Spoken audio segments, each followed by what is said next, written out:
Hi, this video is going to be a second one in the series of Fast Track Python course. In this video, we are going to talk about static versus dynamic typing, type annotation in Python, and also about mutable and immutable data types.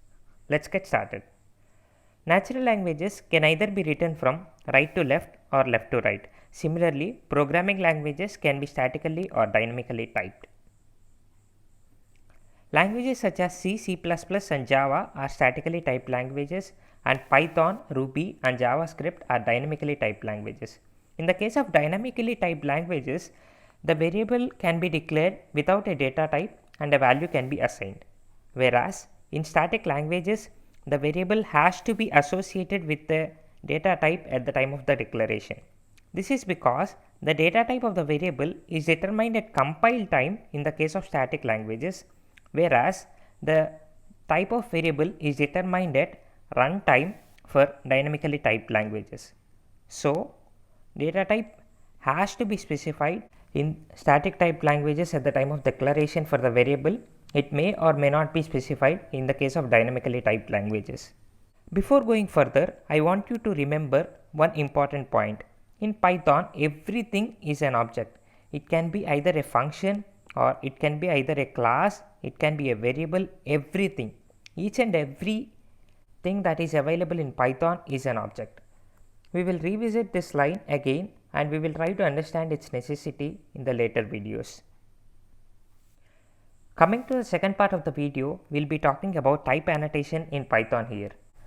We have already seen Python is dynamically typed, but what if someone comes from Java background and don't actually like this feature in Python? Don't worry, we have type annotation in place for you. Consider a variable which is declared normally in Python. Variable name is written and a value is associated with it. What if it is type annotated? We can write the variable name followed by colon and also the specific type that we are expecting for this particular variable, and we can assign a value normally. Here a variable name is associated with the help of a data type, which we generally do with the help of statically typed languages. This is called type annotation in Python. But you have to understand, type annotation is just like a representation. If you declare a variable and if you annotate it to int and declare a value and also change its data type by giving another value in the same program, it is perfectly valid in Python. It only gives linter warning in specific cases. And if you ask me what a linter is, it is basically a piece of software that can identify potential errors in our code.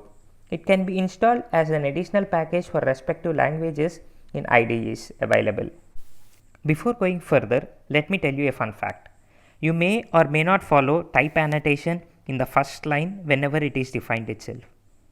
It is only present for a programmer to understand that a particular variable is to be associated with a particular data type throughout the program. As a best practice, if a variable is type annotated, you better follow that throughout that complete project. We have completed two parts already, and now coming to the final part of the video, we are going to talk about mutable and immutable data types. Whenever we declare a variable in any programming language, some memory location is being associated with that variable and the value is stored at that memory location.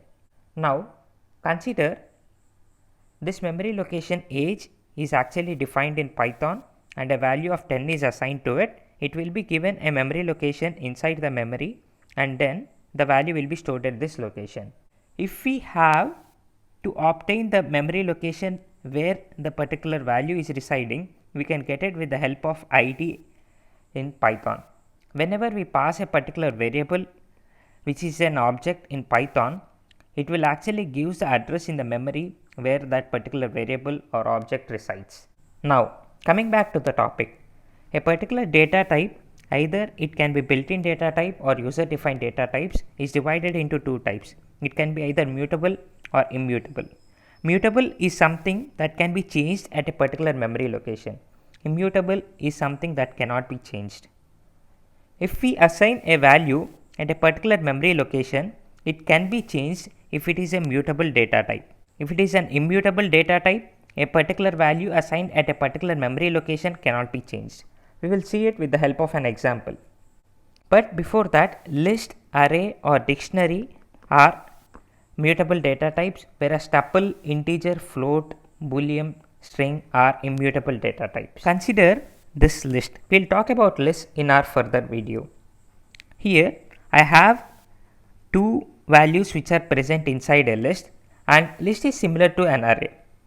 This operator which you see here is a line extending operator in Python. If you want to extend a single statement in multiple lines, at the end of the first line you can write this. So you can continue writing the same statement in the second line as follows.